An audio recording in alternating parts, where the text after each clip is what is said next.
नमस्कार, news India देख रहे हैं आप और आपके साथ मैं हूं सुरभि तिवारी। 16 आने सच देख रहे हैं आप और इसमें सबसे पहले हम आपको खबर मथुरा से जुड़ी हुई बता दें, क्योंकि मथुरा में नए साल पर एक्ट्रेस सनी लियोनी के कार्यक्रम को लेकर के विवाद छिड़ गया है। मथुरा के साथ जहां साधु संत इस कार्यक्रम के विरोध में आ चुके हैं, क्योंकि मथुरा में ये कार्यक्रम होना था, यहां साधु संतों के बीच नाराजगी देखने को मिल रही है इस कार्यक्रम को लेकर और इसी वजह से अब इसके खिलाफ विरोध में भी उतर चुके हैं। संतों ने जिलाधिकारी को पत्र लिखकर के इस कार्यक्रम को रद्द करने और आयोजकों के खिलाफ कार्रवाई की मांग की है। सनी लियोनी इस कार्यक्रम का सोशल मीडिया पर प्रचार भी करती हुई नजर आ रही हैं। उन्होंने एक वीडियो संदेश में लोगों से कार्यक्रम को सफल बनाने की अपील की है, लेकिन श्री कृष्ण जन्मभूमि मंदिर केस के मुख्य याचिकाकर्ता दिनेश फलाहारी महाराज ने इस कार्यक्रम को लेकर के मथुरा के जिला अधिकारी को पत्र लिखा है। अपने पत्र में उन्होंने लिखा है कि नए साल के अवसर पर मथुरा के होटल ललिता ग्राउंड और होटल द ट्रक में पॉर्न स्टार सनी लियोनी का कार्यक्रम आयोजित किया जा रहा है। इस कार्यक्रम में अश्लीलता और फुहड़ता परोसने की तैयारी हो रही है। दुनिया भर के सनातनी यहाँ आकर भजन कीर्तन और पूजा पाठ करते हैं। ऐसे दिव्य भूमि को कुछ लोग साजिश के तहत बदनाम करना चाहते हैं। आयोजक लोगों की धार्मिक भावनाएं भड़काना चाहते हैं। ये लोग धार्मिक नगरी को कलंकित करना चाहते हैं। यहाँ पर साधु संत भजन पूजा योग साधना करते हैं और ऐसी अभिनेत्री को ब्रजभूमि से दूर ही रखना चाहिए। फलाहारी बाबा ने जिला अधिकारी से सनी लियोनी के कार्यक्रम को लेकर के उसे निरस्त करने और आयोजकों के खिलाफ कार्रवाई करने की अपील की है। तो देखिए, एक तरफ हम आपको वो वीडियो मैसेज भी दिखा रहे हैं जो कि सनी लियोनी की ओर से लगातार प्रमोट किया जा रहा है और ये सनी लियोनी ने इस वीडियो में लोगों से ये अपील भी की है कि वो चाहती हैं कि लोग उनके इस कार्यक्रम का हिस्सा बने, वो इसे और ज्यादा प्रमोट करें, इसे सफल बनाए। लेकिन दूसरी तरफ जो तस्वीरें सामने आ रही हैं, जो खबरें सामने आ रही हैं, वो सनी लियोनी के लिए, आयोजककर्ताओं के लिए बहुत अच्छी नहीं है, क्योंकि साधु और संतों में खास तौर पर नाराजगी जताई जा रही है। अब ये वो लेटर हम आपको दिखा रहे हैं जिस लेटर में ये अपील की गई है कि आयोजककर्ताओं और सनी लियोनी के खिलाफ में एक्शन होना चाहिए, इस पर रोक लगनी चाहिए। साथ ही साथ इस लेटर में जो जिला अधिकारी को लेटर लिखा गया है, इसमें साफ साफ बताया गया है कि मथुरा श्री कृष्ण की भूमि है, जहां पर हर कोई अपने मन को शुद्ध करने आता है, अपने विचारों में और शुद्धता लाने के लिए आता है। ये पूजा पाठ की सरजमीन है और जब इस जमीन पर भी अगर इस तरीके की हरकतें होंगी, ऐसे एक्ट्रेसेस को ला करके उस जगह का नाम खराब करने की कोशिश की जाएगी, तो ये मथुरा का अपमान है और इसी वजह से इस कार्यक्रम को रद्द किया जाना चाहिए। हालांकि साफ शब्दों में इस बात का जिक्र भी किया गया कि पॉर्न स्टार सनी लियोनी अगर आई तो फिर मथुरा की सिर्फ इसमें बदनामी होगी। अधिकारी मथुरा को पत्र लिखा है और मांग की है कि जिस ब्रजभूमि में भगवान श्री कृष्ण ने रासलीलाएं की हैं, जहां पर संपूर्ण विश्व से साधु संत आकर भजन ध्यान योग साधना करते हैं, उस ब्रजभूमि में होटल में सनी लियोन आ रही है। जिस सनी लियोन ने पॉर्न फिल्म बनाई है, अश्लीलता परोसी हो, उस हीरोइन को मथुरा में बुलाकर कुछ लोग हमारी ब्रजभूमि को बदनाम करना चाहते हैं। जय श्री सीताराम। देखिए, सुनने में आ रहा है कि फिल्मों में अश्लीलता फैलाने वाली अर्थात अश्लील फिल्में पॉर्न स्टार कही जाने वाली एक अभिनेत्री है, नाम है सनी लियोनी, जो कि 1 जनवरी 2026 में मथुरा में किसी कार्यक्रम में भाग लेने वाली हैं। साधु समाज, ब्रज के जितने ब्रजजन हैं, ब्रजवासी हैं, सब इसका पुरजोर विरोध करते हैं और यदि उसके बावजूद सनी लियोनी जैसे एक्टर मथुरा वृंदावन में ऐसे कार्यक्रमों में किसी प्रकार का भाग लेते हैं या कार्यक्रमों को ऑर्गेनाइज करते हैं तो उनके खिलाफ सख्त से सख्त कार्रवाई की जाएगी। तो आपने ब्रजवासियों को भी सुन लिया और साफ साफ ये वहाँ के कुछ लोगों का भी कहना है जो कि खासतौर पर भक्ति भाव में लीन रहते हैं, जो कि श्री कृष्ण की पूजा अर्चना करते हैं, जो श्री कृष्ण में विश्वास रखने वाले लोग हैं। उनका भी ये कहना है कि सीधे सीधे अपमान है उन लोगों का जो कि भक्ति में अपने आप को डुबोने के लिए यहाँ आते हैं, भक्ति से अपने आप को भर देने के लिए आते हैं। लेकिन जब इस तरीके के आयोजन होंगे तो फिर ये किसी भी तरीके से सवाल खड़े करने योग्य हो जाते हैं, क्योंकि सनी लियोनी जो कि एक वक्त पर पॉर्न स्टार रही और अब इसी बात का मुद्दा यहाँ बनाया जा रहा है कि ऐसे एक्ट्रेसेस को आखिर क्यों आयोजककर्ताओं की ओर से आमंत्रित किया गया किसी भी कार्यक्रम के लिए। और इस पर ज्यादा जानकारी के साथ मथुरा से संवाददाता गगन पंडित हमारे साथ जुड़ चुके हैं। गगन, जानकारी चाहेंगे आपसे। सनी लियोनी का एक बहुत बड़ा कार्यक्रम होने जा रहा था मथुरा में, लेकिन क्या अब ये संभावनाएं नजर आती हैं ये कार्यक्रम होगा या नहीं होगा, और ये कार्यक्रम कब होना था जिसको लेकर के जिलाधिकारी के नाम साधु संतों की ओर से ये पत्र लिख दिया गया? देखिए सर, पूरा मामला जो है मथुरा का होटल ट्रंक का है। ट्रंक में जो है सनी लियोनी को बुलाना था, उसको लेके जो है लगातार सोशल मीडिया पे प्रचार प्रसार चल रहा है। लेकिन जो वृंदावन और मथुरा के साधु संत हैं उनका कहना ये है कि जो ब्रजभूमि है ये सनातन भूमि है, और सनातन भूमि इस तरीके के कार्यक्रम जो है बिल्कुल नहीं होने चाहिए। उसको लेके जो है ब्रजभूमि के साधु संतों का विरोध प्रदर्शन है, और उसी के चलते जो है ये आज की अगर स्थिति की बात करें तो 1 जनवरी को जो है 1 जनवरी 2025 को उनको बुलाने की स्थिति है। और अभी तक की स्थिति में जो मथुरा प्रशासन है उसका किसी भी तरीके से कोई स्पष्टीकरण नहीं आया है कि क्या ही किया जाए। लेकिन मथुरा और वृंदावन के जो साधु संत लगातार विरोध प्रदर्शन कर रहे हैं। पलारी बाबा ने एक पत्र जारी किया है, एक पत्र लिखा है जिलाधिकारी मथुरा के लिए, इस तरीके के कार्यक्रम नहीं किए जाएं जिससे कि ब्रजभूमि कलंकित ना हो। जी ठीक है। 1 जनवरी नया साल की शुरुआत, और इस नए साल की शुरुआत में जब अगर ऐसे कार्यक्रम होते हैं तो फिर बड़े बड़े एक्टर्स और एक्ट्रेसेस को बुलाया जाता है, इसमें आपत्ति क्या है? ये उनका पास्ट था जो खुद सनी लियोनी भी कह चुकी हैं कि उस पास्ट को बहुत पीछे छोड़ आई हैं। अब तो बॉलीवुड फिल्मों में भी काम कर रही हैं, बड़े बड़े शोज भी करती हैं, फिर इससे आपत्ति क्या है? उनका जो चरित्र है ये अब तो खैर वो साफ रख रही हैं, फिर भी आपत्ति है। अभी पूर्व की जो स्थितियां रही हैं सनी लियोन की जी, उनको लेके जो है आज भी जो ब्रज के संत हैं वो लगातार विरोध प्रदर्शन कर रहे हैं। क्योंकि पहले भी कोई गाना रहा है मधुबन करके, उस पर भी ब्रज भूमि के लोगों ने विरोध प्रदर्शन किया था, और वो नहीं चाहते हैं किसी तरीके से जो है ब्रज भूमि की छवि को कलंकित की जाए। क्योंकि यहाँ पे ये जो भूमि है वो पूजा पाठ की भूमि है। यहाँ पे लोग पूजा करें, पाठ करें, ये सारी चीज करें, वो ठीक है, लेकिन इस तरीके आयोजन आखिर क्यों? ये सबसे बड़ा सवाल बना हुआ है। ठीक है। लेकिन गगन, सवाल एक ये भी होता है कि जिन साधु संतों की ओर से लगातार ये मांग उठाई जा रही है, लोगों से भी अपील की जा सकती थी कि वो इस कार्यक्रम में न जाए, इसे असफल बना दे, क्योंकि सनी लियोनी खुद एक वीडियो मैसेज जारी करते हुए वो लोगों से अपील कर रही हैं कि इसे सफल बनाएं, लोग जुड़े उनसे। तो ये तो फिर लोगों में भी वो दृढ़ शक्ति होनी चाहिए भक्ति के लिए। सुरभि, बहुत बड़ा सवाल है कि यूथ आकर्षण की तरफ बढ़ता है, लेकिन ये जहाँ पे ये कार्यक्रम है ये भगवान श्री कृष्ण की जन्मभूमि है। ठीक। और इस जन्मभूमि पे जो है इस तरीके का कार्यक्रम होना जो है, साधु संत इसमें लगातार विरोध कर रहे हैं। उनका कहना यह है कि किसी भी तरीके से जो है इस तरीके का कोई कार्यक्रम नहीं होना चाहिए।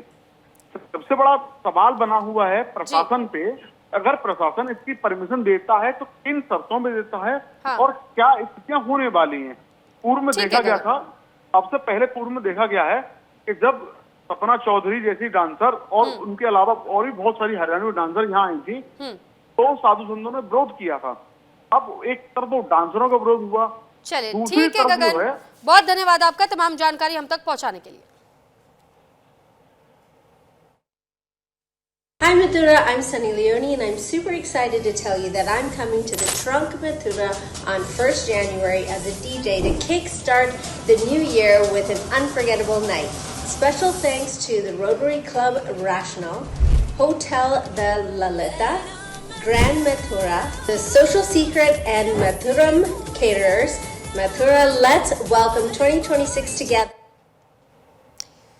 तो नए साल से पहले काशी, मथुरा और अयोध्या में भक्तों का सैलाब उमड़ पड़ा है। लाखों श्रद्धालुओं की भारी भीड़ पहुंचने से हालत महाकुंभ जैसे बन गए हैं। काशी, मथुरा, वृंदावन की गलियों में पैर रखने की जगह नहीं है। काशी विश्वनाथ और अयोध्या में मंदिर के बाहर 2 किलोमीटर तक लंबी लाइनें लगी हुई हैं। श्रद्धालु दूर दूर से मंदिरों में दर्शन के लिए पहुंच रहे हैं।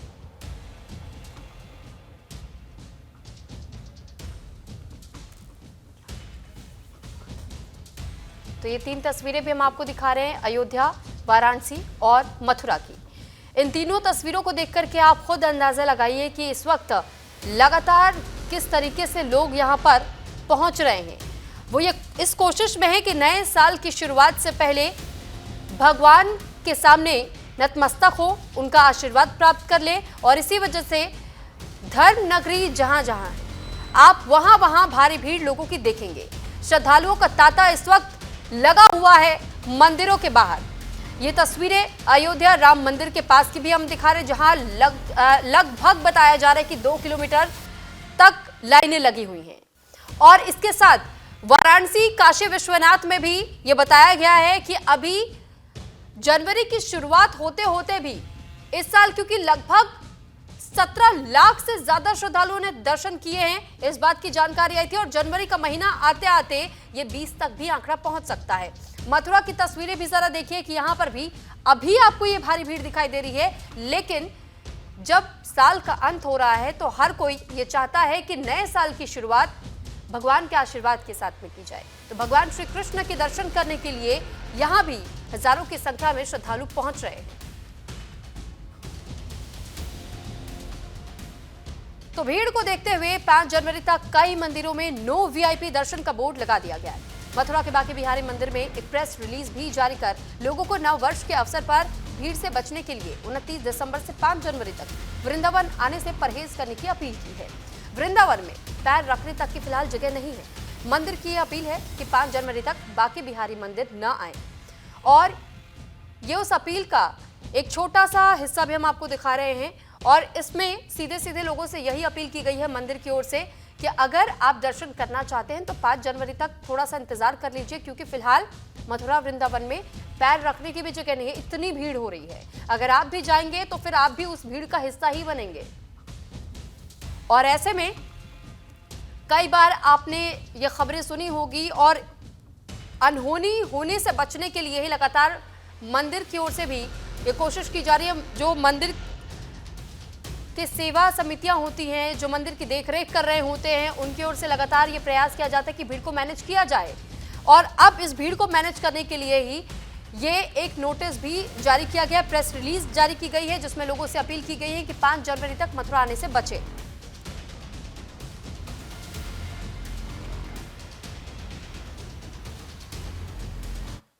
वाले नववर्ष को लेकर के पूरे देश भर में उत्साह और उमंग का माहौल है। वहीं जो धार्मिक स्थली है वहां पर श्रद्धालुओं का तांता लगा हुआ है। लगातार श्रद्धालु अपने आराध्य के साथ नववर्ष मनाने के लिए धार्मिक स्थलों पर पहुंच रहे हैं। वहीं बात की जाए मथुरा की, तो इस समय मथुरा में भी प्रशासन ने अनुमान लगाया है कि लाखों की संख्या में यहाँ पर श्रद्धालु पहुंचने वाले हैं, अपने आराध्य बांके बिहारी लाल के दर्शन कर नववर्ष का आगाज करेंगे।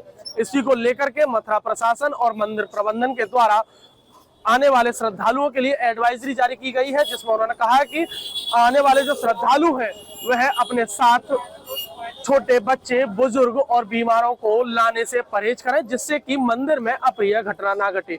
वहीं बात की जाए मंदिर प्रशासन की, तो उनके द्वारा काफी यहाँ पर प्रबंध किया गया है लोगों के लिए। वहीं बात की जाए रेलिंग लगाई गई है, जिससे श्रद्धालुओं को सुगमता के साथ दर्शन हो सके। वहीं मंदिर के आसपास हर तिराहे चौराहे पर पुलिस कर्मियों को तैनात किया गया है, जिससे श्रद्धालुओं की मदद हो सके। मथुरा से शुभम शर्मा, न्यूज इंडिया। तो वहीं वाराणसी में नववर्ष और माघ मेले की वजह लाखों श्रद्धालुओं की भीड़ पहुंच रही है। भीड़ को देखते हुए पुलिस प्रशासन ने सुरक्षा के व्यापक इंतजाम किए हैं। वहीं पुलिस ने ड्रोन से सुरक्षा व्यवस्था का जायजा भी अब लिया जा रहा है। जगह जगह पर लगातार पुलिसकर्मियों की ड्यूटी भी लगाई जा रही है, ताकि कहीं से कोई अनहोनी की खबरें ना सामने आए। दृष्टि की अगर बात करें तो हमारे साथ एसीपी डॉक्टर अतुल अंजान त्रिपाठी जी हैं। हम उनसे बात करेंगे और जानेंगे कि क्या कुछ विशेष सुरक्षा व्यवस्था यहाँ पर की गई है नव वर्ष पे जो हमारे यहाँ श्रद्धालु आ रहे हैं उनको देखते हुए। आगामी जो नव वर्ष आ रहा है, उसके अलावा जो प्रयागराज में माघ पूर्णिमा का आने वाला स्नान है, उसको लेकर लगातार लाखों की संख्या में श्रद्धालु आ रहे हैं। इनकी सुरक्षा की दृष्टि से बैरिकेटिंग की जा रही है, डाइवर्जन पॉइंट्स बनाए गए हैं, और श्रद्धालु जो आ रहे हैं उनको किसी प्रकार की असुविधा ना हो, इसके लिए पीएस सिस्टम से अनाउंसमेंट भी किया जा रहा है। गदौलिया पे पीएस कंट्रोल रूम भी बनाया जा रहा है, जहां से सीसीटीवी कैमरे से लगातार मॉनिटरिंग चल रही है। कई थानों की फोर्स, सिविल फोर्स, पीएसी और पैरामिलिट्री फोर्सेस का भी डिप्लॉयमेंट किया गया है। इसके अलावा नाविकों के साथ भी बैठक की गई है, उनको भी सेंसिटाइज किया गया है कि जो भी नाविकों पर सवार हो रहे हैं वो लाइफ जैकेट पहने, जो निर्धारित रेट है वही श्रद्धालुओं से लिया जाए। मंदिर प्रशासन के द्वारा भी जो प्रोटोकॉल व्यवस्था है उस पर रोक लगाई गई है। ड्रोन के माध्यम से एरियल सर्वेलांस किया जा रहा है, साथ साथ में सोशल मीडिया पे भी मॉनिटरिंग लगातार की जा रही है। उसमें भी यहाँ पे काफ़ी भीड़ आने की संभावना है। लाखों की संख्या में अभी से श्रद्धालु आ रहे हैं। कल का भी लगभग फिगर जो है 3 से 4 लाख था, तो ये लगातार जो है संख्या बढ़ती जा रही है। तो लाखों की संख्या में श्रद्धालु आएंगे और इसके लिए पुलिस प्रशासन ने पर्याप्त व्यवस्थाएं सुनिश्चित की हैं। पूरी सुरक्षा व्यवस्था मुकम्मल की जा चुकी है। वाराणसी से न्यूज इंडिया के लिए अमल श्रीवास्तव। तो नए साल के जश्न के लिए बॉर्डर पर बसा जैसलमेर इस वक्त टूरिस्ट हॉटस्पॉट बन चुका है। हर तरफ भीड़, होटल हाउसफुल और सड़कों पर गाड़ियों की कतारें हैं। पिछले 5 सालों में जैसलमेर का टूरिज्म रिकॉर्ड तोड़ करके अब रफ्तार बढ़ा चुका है। सुनहरी रेत, डेजर्ट सफारी और शाही किले, यही वजह है कि हर कोई न्यू ईयर यही मनाना चाहता है। लेकिन अब कहानी में ट्विस्ट है। सोशल मीडिया पर एक महिला का वीडियो तेजी से वायरल हो रहा है, जो जैसलमेर घूमने पहुंची पर उनका एक्सपीरियंस बाकी लोगों के लिए चेतावनी बन गया। महिला साफ कहती हैं, अगर बिना बुकिंग के जैसलमेर आने का प्लान है तो इस वीडियो को जरूर देख लीजिए। वीडियो में वो बता रही हैं कि 3 घंटे तक भटकने के बाद कहीं जाकर उन्हें एक कमरा मिला, वो भी ऐसा कि शुरू होने से पहले ही खत्म हो रहा है, और कमरे की कीमत पूरे 10,000 रुपए। महिला का कहना है, हम घूमने आए थे लेकिन यहाँ तो लूटने जैसे हालात है। वो साफ तौर पर लोगों को सलाह दे रही हैं कि बिना एडवांस बुकिंग के जैसलमेर आने की गलती न करें। तो ऐसे में बड़ा सवाल है कि क्या न्यू ईयर पर जैसलमेर अब आम टूरिस्ट की पहुंच से बाहर हो रहा है, या फिर अव्यवस्था और मनमानी ने मजा किरकिरा कर दिया है। खैर, नए साल मनाने से पहले सोचिएगा जरूर, कहीं जश्न जेब पर भारी ना पड़ जाए।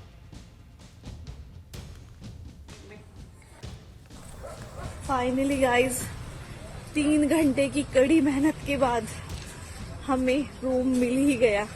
अभी आप रूम की हालत देखो और उसका रेंट सुनो तो आप सोचते ही रह जाओगे कि क्या कभी तुम्हें जैसलमेर आना चाहिए या नहीं आना चाहिए। आओ तुम्हें रूम भी दिखा देना। आओ आपको रूम दिखाते हैं। ये रूम शुरू होने से पहले खत्म हो रहा है। देखो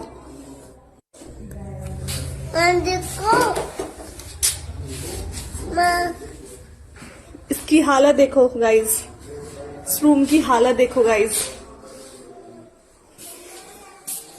देखो ये इसमें बाथरूम है, अटैचमेंट है, ठीक है गाइस। अब तुम लोगों ने रूम तो देखा है, अब तुम्हें क्या लगता है ये कितने का होगा, क्या रेंट हो सकता है इसका? ये हमें रूम 10,000 का पड़ा है। सोचो क्या आफत आ रही है जैसलमेर में। मैं तो एडवाइस करूंगी कि यहाँ जैसलमेर में भाई मत ही आओ। पूरी जनवरी मत आओ, किसी को आना है तो फरवरी में आओ। जनवरी में प्लीज यहाँ कोई मत आओ। हम इतना ज्यादा परेशान हो चुके हैं ना घूम घूम के, बच्चों के साथ हमारे बच्चे भी इतने ज्यादा परेशान हो चुके हैं, और उसके इतने ढूंढने के बाद हमें ये रूम मिला है, वो भी हमें 10,000 में। बाप रे बाप, क्या ही कर सकते हैं, लेना तो पड़ेगा, मजबूरी है हमारी। अब इतनी रात को हम वापस भी नहीं जा सकते ना। तो ओडिशा के केंद्रपाड़ा से आई ये तस्वीर दिल को छू जाने वाली है, जहां इंसानियत नहीं जानवरों की वफादारी जीत गई। यह एक जंगल है, महाकालपाड़ा ब्लॉक का ये घना और मैनग्रोव इलाका है, जहां हजारों बंदर रहते हैं। और इसी जंगल में वो मंजर देखने को मिला जिसने हर किसी की आंखों में पानी ला दिया। नदी किनारे पानी पी रहा था एक बंदर, और अचानक पानी के भीतर से निकला मगरमच्छ और पल भर में उसे दबोच लिया। लेकिन कहानी यहीं खत्म नहीं हुई। अपने साथी को मुसीबत में देख पेड़ों पर बैठे दूसरे बंदर नीचे कूद पड़े। ना मौत का डर, ना ही मगरमच्छ की ताकत का खौफ। एक के बाद एक बंदर नदी में उतर गए। मगरमच्छ का पीछा किया और अपने साथी को बचाने के लिए जान की बाजी लगा दी। पूरा झुंड नदी पार कर गया, मगरमच्छ को ढूंढता रहा और दोस्त को अकेला नहीं छोड़ा। इस पूरी घटना का वीडियो वहीं मौजूद एक शख्स ने अपने मोबाइल फोन के कैमरे में रिकॉर्ड कर लिया, जो अब सोशल मीडिया पर आग की तरह फैल रहा है।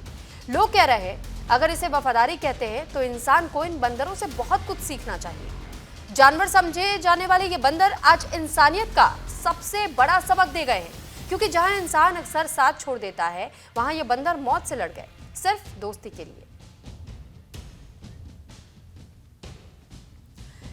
तो वहीं पाकिस्तानी क्रिकेट से जुड़ी एक और बड़ी चौंकाने वाली खबर सामने आई है, और ऐसा मामला पहली बार नहीं है। पाकिस्तान से पहले भी ठीक ऐसे ही खबर सामने आ चुकी है। दो अलग अलग नाम, लेकिन दर्द, धोखा और आरोप लगभग एक जैसे।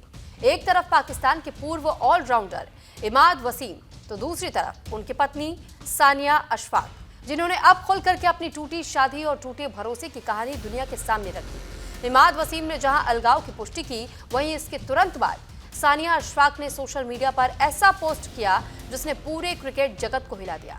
सानिया का आरोप है कि उनके घर के टूटने की सबसे बड़ी वजह एक तीसरी महिला की दखलंदाजी रही है। उन्होंने साफ कहा कि वो महिला उनके पति से शादी करना चाहती थी और इसी वजह से उनका वैवाहिक जीवन बर्बाद हो गया।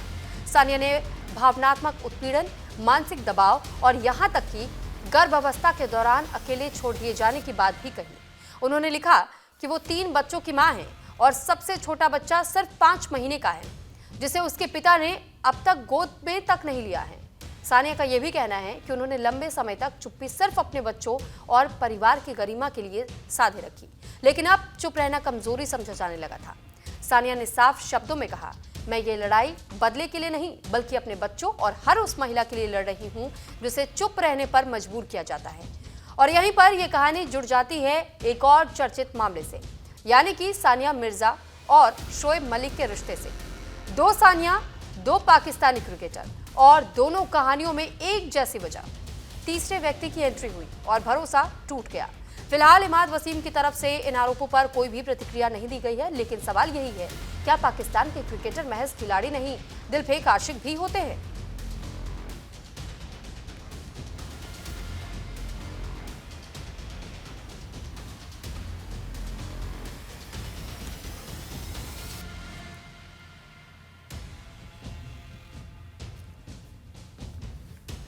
और अब खबरों में आगे बढ़ते हुए बात चीन और ताइवान से जुड़ी हुई खबर की करते हैं। क्या चीन ताइवान पर हमला करने वाला है?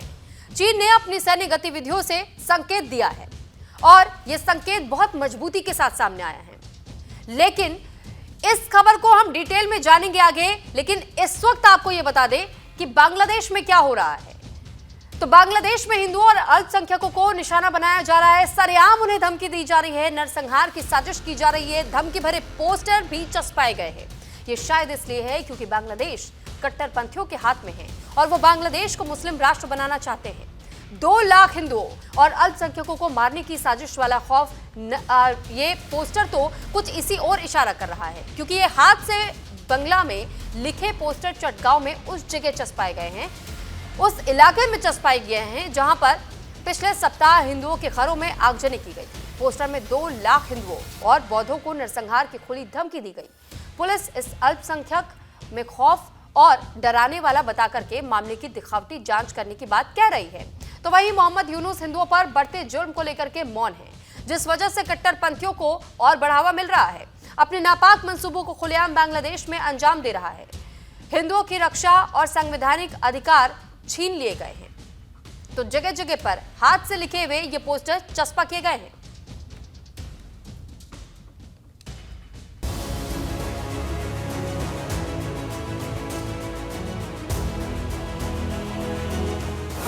बांग्लादेश में कट्टरपंथियों के निशाने पर हिंदू, चटगांव में धमकी भरे पोस्टर चस्पा, 2 लाख हिंदुओं बौद्धों के नरसंहार की साजिश। बांग्लादेश में उस्मान हादी की हत्या के बाद हालात तनावपूर्ण बने हुए हैं। इस घटना के बाद से देश में हिंदू और अन्य अल्पसंख्यक समुदायों में डर बढ़ गया है। हाल ही में दीपू चंद्र दास की फर्जी ईशनिंदा के आरोप में भीड़ ने पीट कर हत्या किए जाने से ये डर और गहरा कर दिया है। अब ताजा मामले में चटगांव के राउजान उपजिला में एक बैनर सामने आया है जिसमें हिंदू और बौद्ध समुदाय के 2 लाख लोगों को मारने की साजिश का दावा किया गया है। ये बैनर उस इलाके से बरामद हुआ है जहां हिंदू समुदाय के घरों में आगजनी की गई थी। फिलहाल पुलिस ने बैनर को जब्त कर लिया है और मामले की जांच की बात कह रही है। बांग्लादेश में कट्टरपंथियों का बोलबाला, 2 लाख हिंदुओं बौद्धों को मार दो, बांग्लादेश में इनका नामो निशान भी न बचे। बांग्लादेश के चटगांव में बड़ी साजिश, इलाके से बरामद किए गए डराने वाले पोस्टर, हिंदुओं के खिलाफ बड़ी साजिश की आशंका, कट्टरपंथी हिंदुओं और अल्पसंख्यकों को धमका रहे। वजूद मिटाने की धमकी भरे पोस्टर चटगांव में लगे। पोस्टर चस्पा होने के बाद खौफ में हिंदू और अल्पसंख्यक।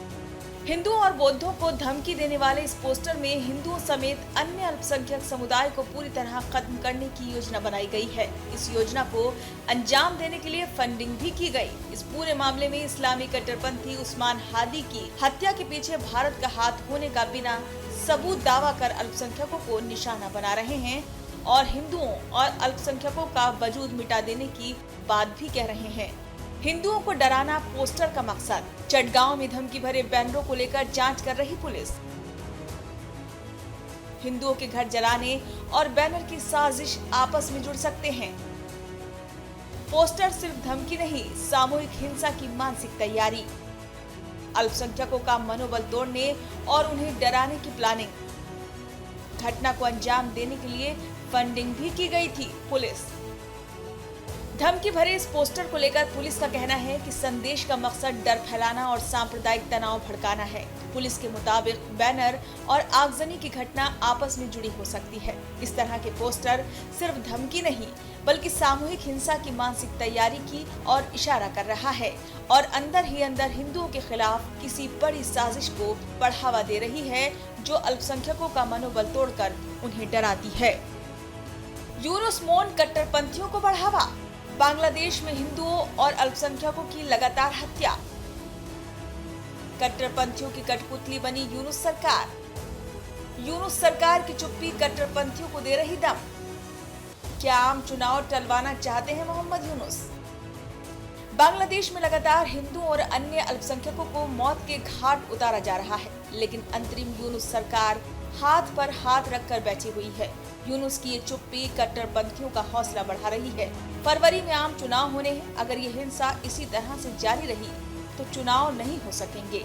शायद यूनुस यही चाहते हैं, चुनाव टाल दिए जाएं और उनकी कुर्सी बरकरार रहे। अब सवाल ये है कि क्या बांग्लादेश में हिंदू होना अपराध हो गया है? क्या यूनुस के राज में हिंदुओं की यूं ही हत्या होती रहेगी और यूनुस हिंदुओं को यूं ही मरते देखेंगे? न्यूज़ इंडिया के लिए पवन चौहान की रिपोर्ट। और फिलहाल इसी के साथ यहाँ रुक रहे एक छोटे से ब्रेक के लिए।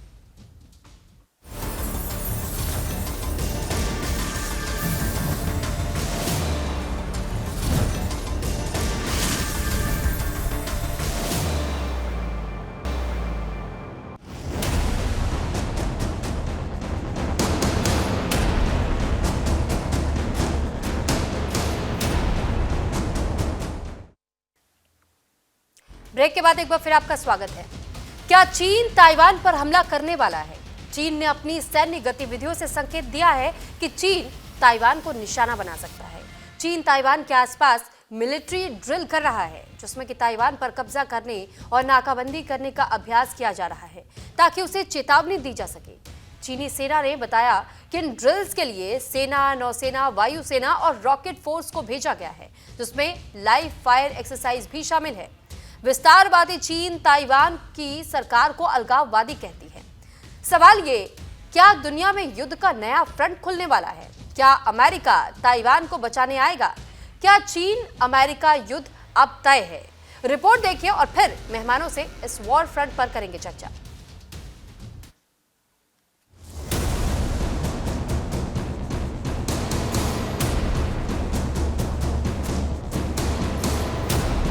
चीन ने ताइवान को 5 तरफ से घेर लिया है। चीनी सेना ने ताइवान के उत्तर, उत्तर पूर्व, पश्चिम, दक्षिण और पूर्वी तट के पास अलग अलग जोन बनाकर लाइव फायर ड्रिल शुरू कर रखी है। चीन ने समंदर में एंटी शिप मिसाइलें दागी है।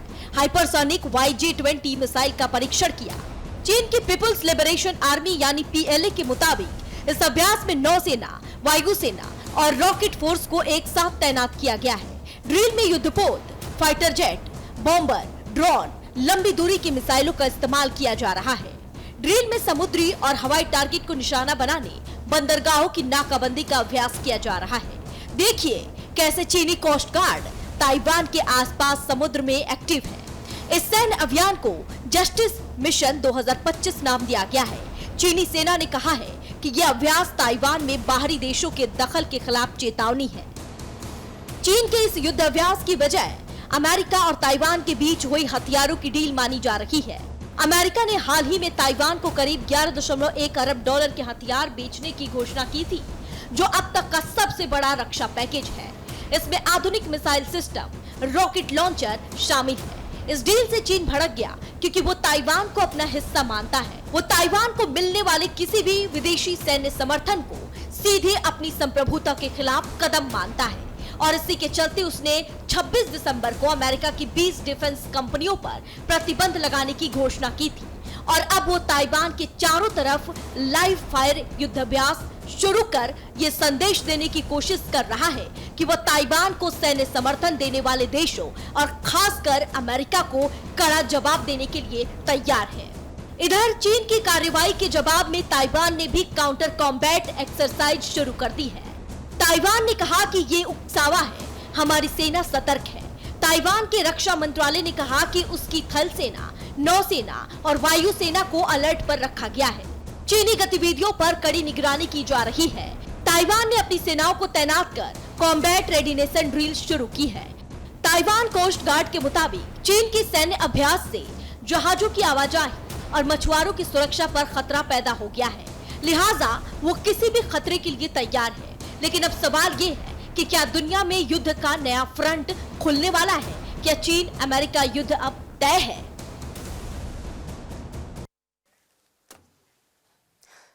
तो अब हम आपको चीन और ताइवान के बीच में शुरू हो रहे संघर्ष से जुड़ी हुई कुछ तस्वीरों से जुड़ी हुई जानकारी भी साझा कर देते हैं। दरअसल जब आप इन तस्वीरों पर गौर करेंगे तो आपको ये समझ में आएगा कि इस वक्त चाइना कैसे ताइवान को घेरने की कोशिश कर रहा है। इस मैप पर पहले आप ध्यान दीजिए, चीन ने ताइवान को 5 तरीकों से यानी 5 जोन से घेरा है। कैसे? क्योंकि ये जो आप इस वक्त तस्वीर देख रहे हैं, अगर मैं आपको यहाँ चेयर से उठ करके दिखाऊं तो जरा इस मैप को ध्यान से देखिए। चीन है ये हिस्सा, ये ताइवान का हिस्सा है और जो 5 जोन है, ये 5 जोन से चीन ने यहाँ से शुरू करते हुए इसे बिल्कुल इस तरफ से ऐसे गोलाई में ताइवान को घेरते हुए ये सैन्य अभ्यास किया है। और सैन्य अभ्यास ये समाप्त नहीं होता है, ये उसकी कुछ तस्वीरें हम आपको दिखा भी रहे हैं दूसरी तरफ कि कैसे उसने अलग अलग तरीकों से ये सैन्य अभ्यास किया, ये युद्ध अभ्यास किया है और ताइवान को चेता दिया और समझा दिया कि अगर अमेरिका फ्रंट फुट पर आकर के ताइवान की मदद करने की कोशिश करता है तो क्या हो सकता है। ये देखिए, ये जो लाल घेरा आप देख रहे हैं, दरअसल ये दर्शाता है कि किस तरीके से चाइना की ओर से ताइवान को घेरने की कोशिश की गई है। और ये जो आप छोटे छोटे कनेक्टिंग डॉट्स आप जो देखेंगे, ये 5 जोन है ताइवान के, जो कि ताइवान के मैप को प्रोटेक्टेड रखता है। लेकिन अब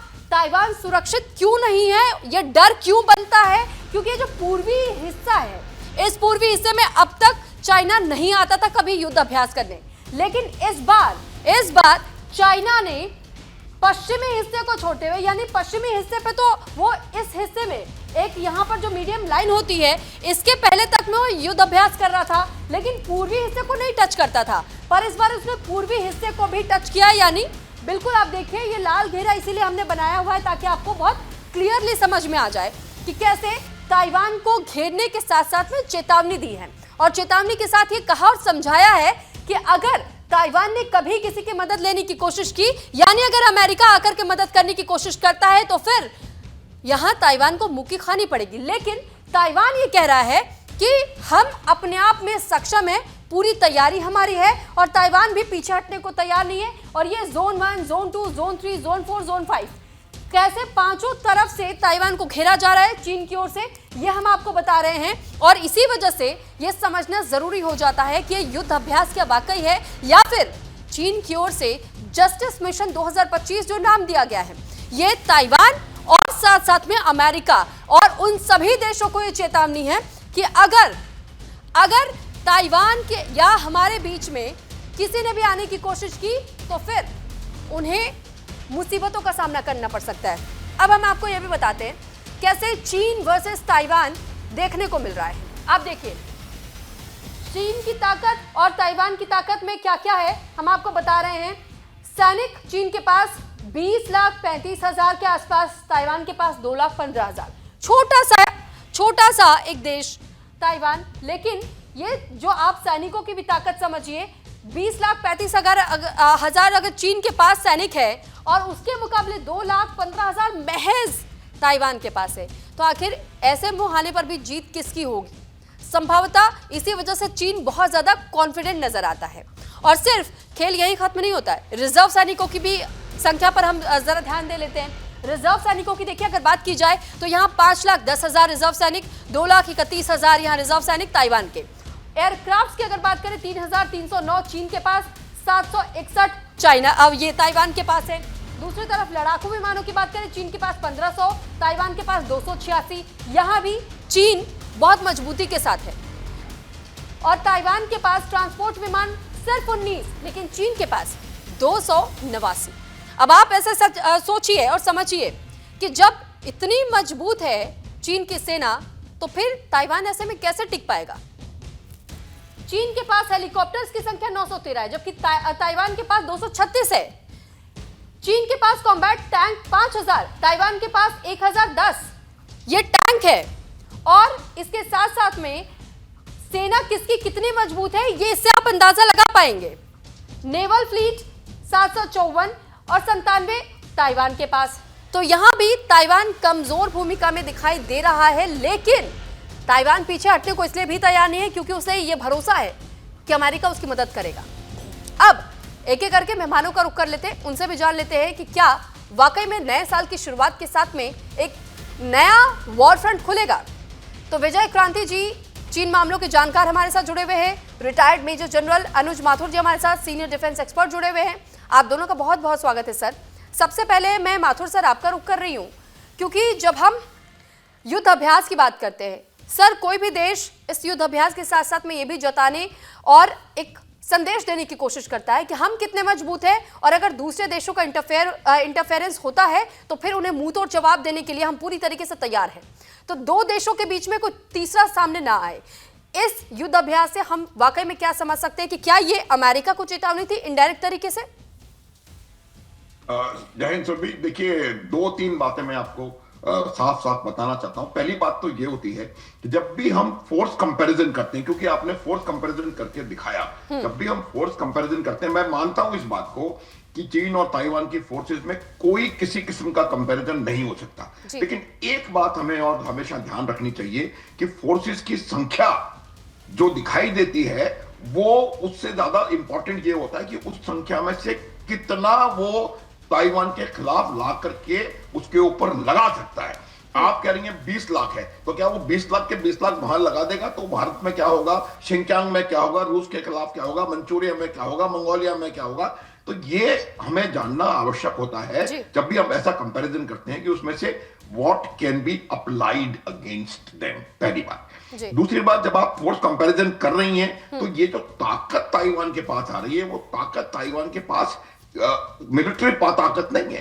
ताइवान एक बहुत बड़ी इकोनॉमिक शक्ति है, और वो इकोनॉमिक शक्ति होने के अलावा जो ताइवान की जो मेन चीज है उस पर लगभग सारी दुनिया उसके ऊपर आधारित है। आप देखेंगे जिस प्रकार के चिप्स और ये वहां पर बनते हैं, अगर उस इंडस्ट्री को नुकसान हुआ तो उसका अर्थ होगा लगभग 10 ट्रिलियन यूएस डॉलर का पूरे वैश्विक नुकसान होना, और उससे कहीं ना कहीं पूरे दुनिया को इसके ऊपर असर होगा। तो ये बात आप निश्चित मान के चलें कि अगर कोई युद्ध जैसी परिस्थिति पैदा होती है तो ताइवान के साथ कौन कौन खड़ा होगा, लगभग पूरी दुनिया उनके साथ। एक चीज और मेरे को बोलने दीजिए प्लीज सुरभि। और तीसरी चीज जो सबसे बड़ी वो होती है कि चाइना एक ऐसा देश है जो इस फिलॉसफी में विश्वास रखता है to win a war without fighting it. और उसका क्या है कि कोर्सिव डिप्लोमेसी, कोर्शन जो है उसका मेन वेपन है, वो information warfare, psychological warfare, coercion warfare. और उसकी जो सेकंड स्टेज होती है वो होती है कि उस कोर्शन को ग्राउंड के ऊपर आप उसको दिखाएं। ये जो दिखावा हो रहा है ये लड़ाई का वो नहीं है, जो तक ये जबकि ये दबाव उनके ऊपर बनाया जा रहा है, ये मेरा मानना है। ठीक है सर, मैं आपके पास लौट रही हूँ और विजय क्रांति सर, अब मैं आपका रुख कर रही हूँ। सर ये अब जिस तरीके से अभी अनुज माथुर सर कह रहे थे, क्या वाकई ये साइकोलॉजिकल गेम या साइकोलॉजिकल वॉर करने की शुरुआत है चीन की ओर से? क्योंकि जब इस तरीके का युद्धाभ्यास पूर्वी क्षेत्र की ओर भी जाकर के किया जा रहा है, पूरी तरफ से घेरा जा रहा है 5 जोन में, कि आवाज़ सर हम तक अभी भी नहीं पहुँच पा रही है। मैं काइंडली आपसे रिक्वेस्ट करूँगी उसे दोबारा चेक कर ले, और तब तक हम आपको एक बार फिर ये मैप दिखा रहे हैं। इस मैप को दिखाने के पीछे यही हमारी जो इंटेंशंस है, जो हमारी हम आप तक जानकारी पहुंचाना चाह रहे हैं, ये सिर्फ जानकारी इतनी है कि जो जोन 5 आप देख रहे हैं इस मैप के इर्द गिर्द में, और कैसे ताइवान को घेरने की कोशिश है, इसलिए जानना जरूरी हो जाता है कि क्या वाकई साइकोलॉजिकल गेम खेल रहा है इस वक्त। विजय सर, ओवर टू यू। देखिए, जनरल माथुर ने बड़े अच्छे तरीके से एक्सप्लेन किया है कि चीन जो कुछ कर रहा है वो उसकी जो पुरानी नीति है शुरू से कि बिना युद्ध लड़े हुए युद्ध को जीतना, ये उनके परंपरा में है। और वो चीन ये चीन और उस पुराने चीन से ये अलग नहीं है। चीन युद्ध करने के बजाय युद्ध का दिखावा करता है, युद्ध की धमकी देता है। लेकिन जहां तक इस बार की बात है, ये कोई पहली बार नहीं है कि चीन ने ताइवान के खिलाफ इस तरह का अभ्यास किया है। इससे पहले इसी साल अप्रैल में उसने ऐसा ही अभ्यास किया था। और आपको याद है कि 2022 में जब अमेरिका की जो भूतपूर्व जो वो है चेयरपर्सन नैन्सी पेलोसी जब आई थी, तो तब चीन कितनी बुरी तरह बौखलाया था और उसने कितना बड़ा युद्धाभ्यास और धमकी दी थी। तो ये एक तो ये कि पहली बार नहीं है कि ऐसा हो रहा है, चीन की ये आदत है। दूसरा, मैं जनरल माथुर ने जो कहा है मैं उसमें एक और पक्ष ऐड करना चाहता हूं कि इस वक्त हम ये नहीं भूलें कि शी जिनपिंग जो है वो भले ही पैरामाउंट जो चीफ जो लीडर बने हुए हैं चीन के, और अपनी जो उन्होंने वहां का संविधान बदलकर कोई भी चेयरमैन जो है वो 2 बार रह सकता है, लेकिन वो 3 बार रहने के बाद अब चौथी बार और पूरी जिंदगी भर रहने की तैयारी कर रहे हैं। लेकिन इस वक्त शी जिनपिंग जो है बहुत कमजोर विकेट पर हैं, जो होम विकेट है उनकी। आपको याद है कि पूरा जो इतिहास 1949 के बाद जो कम्युनिस्ट पार्टी ने जब वहां शासन शुरू किया, आज तक एक बार भी ऐसा नहीं हुआ कि वहां के जो पैरामाउंट लीडर या चेयरमैन या पार्टी के जो जनरल सेक्रेटरी हैं उसको कभी मुंह की खानी पड़ी हो, शर्मिंदा होना पड़ा हो। लेकिन जब कोविड की जब अभी हाल ही में ये हुआ कि कोविड के दौरान जिस तरह से शी जिनपिंग के खिलाफ चीन की जनता खड़ी हो गई और दर्जनों शहरों में उनके खिलाफ प्रदर्शन हुए, जो चीन में कोई कल्पना भी नहीं कर सकता कि कम्युनिस्ट शासन में जनता कभी भी किसी के खिलाफ खड़ी हो सकती है। और शी जिनपिंग के खिलाफ इतनी जोर से जनता खड़ी हुई कि उन्हें घुटने टेकने पड़े, उन्हें अपनी वो जो जीरो कोविड पॉलिसी है वो वापस लेनी पड़ी, सारे जो पाबंदियां थी वो उनको हटाना पड़ा।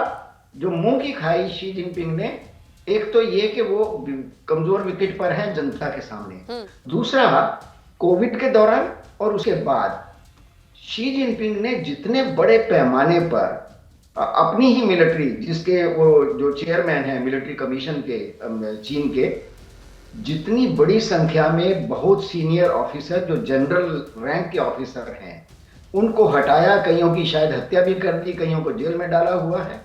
पार्टी के भीतर जितने लीडर्स को उन्होंने नाराज किया हुआ है, उनको पदों से हटाकर भ्रष्टाचार के नाम पर जो विरोध उन्होंने पैदा खड़ा किया अपना, शी जिनपिंग इतना घबराए हुए हैं कि वो अपने आप को बहुत मजबूत स्थिति में नहीं पा रहे हैं। तो ये जो अभ्यास हो रहा है ये एक तरह से अपनी जनता को का ध्यान बटाने के लिए है और जनता को ये दिखाने के लिए कि नहीं मैं बहुत मजबूत हूं और चीन के सामने देखिए कितना बड़ा खतरा है, आइए हम सभी इकट्ठे हो जाएं।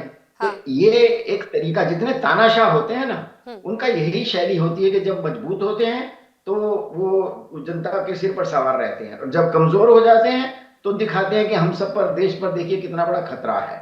तो वो ये खेल इस वक्त उनका मुझे लगता है कि अपनी उस कमजोरी को छिपाने के लिए है जो उन्होंने अपने लिए पिछले तकरीबन 14 साल में पैदा की है। यानी सर, जिस तरीके से अभी हम तस्वीरें दिखा भी रहे थे अपने दर्शकों को और ये बता भी रहे हैं कि पहली बार हम ये ऐसा कुछ देख रहे हैं कि चाइना ने एक और मूव दिखाया, पूर्वी शोर में जा करके उसने युद्ध अभ्यास किया, तो ये जानबूझ करके क्रिएट किया गया है।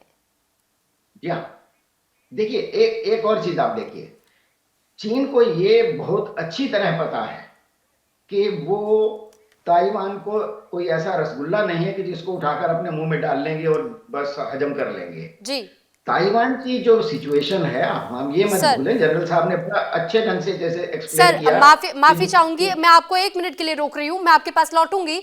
एक बार हम पहले दर्शकों को अपने न्यूज रूम लिए चलते हैं, क्योंकि न्यूज रूम से मेरे सहयोगी मनीषा ये बता रही है कि चीन का ग्लोबल टाइम्स अखबार क्या कुछ कहता है, क्या लिख रहा है। बिल्कुल सुरभि, और मैं बड़े ध्यान से सुन रही थी विजय क्रांति जी को, जो कि चीन मामलों के जानकार भी हैं। वो बहुत अच्छी बात कह रहे थे कि एक साइकोलॉजिकल फैक्टर चीन का रहा है कि वो बिना जीते, बिना लड़े ही अपने आप को जीत बताता है और अपने आप को विजय बताता है। अब ये ग्लोबल टाइम्स का अखबार है जिसमें ये जो हेडलाइंस है वो मैं आपको पढ़कर बताऊंगी, और साथ ही साथ आप ये समझिए कि चीन ग्लोबल टाइम्स, आप एक तरीके से बोल सकते हैं कि ये चीन का सरकारी अखबार ही है कि जो शी जिनपिंग बोलेंगे वो ये छापेगा। दुनिया के सामने कौन सा नैरेटिव चीन जो है वो सेट कर रहा है, वो इन हेडलाइंस के नजरिए से आप देखें तो फिर समझ में आएगा। देखिए, CCG रिब्यूक्स Taiwan regional vessels serving the cause of Taiwan independence, जिसका हम जिक्र कर रहे हैं, और ताइवान की आज़ादी का जो हम लगातार जिक्र कर रहे हैं कि जो चीन है वो क्या नैरेटिव दुनिया के आगे सेट करना चाह रहा है, leads only to a dead and.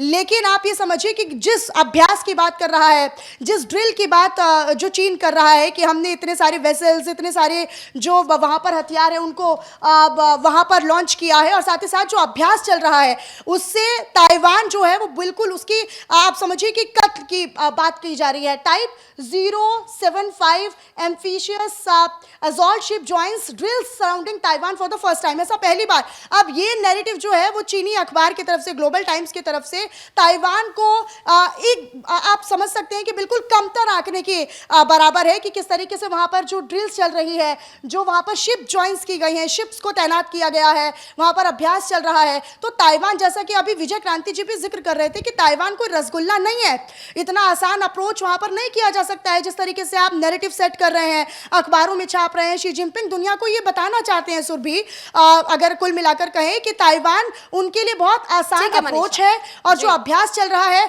वो ताइवान को खत्म कर देगा। ठीक है मनीषा, बहुत धन्यवाद आपका हमारे साथ जुड़ने और तमाम जानकारी साझा करने के लिए। एक बार फिर से मेहमानों को मैं रुक कर रही हूँ, विजय सर मैं लौट रही हूँ, लेकिन एक रिएक्शन पहले मैं अनुज माथुर सर आपसे भी चाहूंगी। सर, पूर्वी एरिया ऐसा था अभी तक ताइवान का जब चीन की ओर से टच नहीं किया गया था, लेकिन क्या ये कोशिश है ये युद्ध अभ्यास के साथ में कि जो इंपॉर्टेंट बंदरगाह है, जो पोर्ट्स है, उसे ताइवान की ओर से बंद करवा दिया जाए, ये चीन चाहता है, और ये कोशिश है कि मेंटली एक प्रेशर बनाया जाए, क्योंकि हाल फिलहाल में अमेरिका के साथ हथियारों को लेकर के एक बहुत बड़ी डील हुई है ताइवान की। बिल्कुल सुरभि, देखिए ये जो रिएक्शन है जो चाइना का, ये डेफिनेटली जो डील है उसको मद्देनजर रख करके रिएक्शन चाइना का आया है।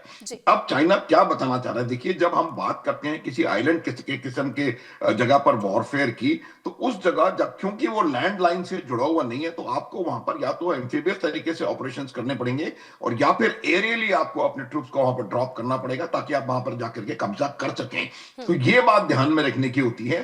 तो इसमें क्या ये चाइना अभी बताना चाह रहा है कि उन्होंने अपनी एम्फीबियस फोर्सेस को भी इस पूरे फ्लोटिला का हिस्सा बनाया है, और उसके अलावा उन्होंने अपनी एयर फोर्सेस, ड्रोन फोर्सेस और तमाम किस्म के फोर्सेस को वहां का हिस्सा बनाया है। तो वो ये बताना चाह रहे हैं कि हम एम्फीबियस असॉल्ट करने की संभावना को भी खंगाल रहे हैं, और इसलिए आवश्यक है कि वो ईस्टर्न साइड से भी उनके ऊपर दबाव पहुंचाया जाए ताकि वो अपने ट्रूप्स को ईस्टर्न जो सी बोर्ड है वहां पर लैंड करके और उधर से उसके ऊपर हमला कर सकें। लेकिन मैं आपको फिर बता रहा हूं कि चाइना जो है ये कोऑर्सिव डिप्लोमेसी का हिस्सा है, और कोऑर्सिव डिप्लोमेसी का, जैसे कि उन्होंने बताया अभी मनीषा ने, ग्लोबल टाइम्स उनका सबसे बड़ा हथियार है। उसके ऊपर वो जाकर के propaganda, verbal aggression, hate campaign, overstated military preparedness, ये तमाम चीजों को उनको अपने अखबारों के और अन्य मीडिया की तरफ तरीके से आगे बढ़ाते हैं। उसके बाद क्योंकि इसको एक रियलिटी का पुट देने की आवश्यकता पड़ती है सुरभि, इस वजह से उन चीजों को ग्राउंड के ऊपर या समंदर के ऊपर उनको एक्शन में लाने की आवश्यकता पड़ती है, ताकि ये लगे कि वो जो कह रहे हैं वो कहीं ना कहीं सच्चाई में बदल सकता है। लेकिन चाइना एक ऐसा देश है, आप देख लें 1967 के बाद भारत और चीन के बीच में एक भी गोली फायर नहीं हुई है। चाइना हमेशा इस प्रकार का प्रयास करेगा कि वो आपको इकोनॉमिकली, मिलिटरीली और साइकोलॉजिकली दबा करके अपना मकसद हासिल करे।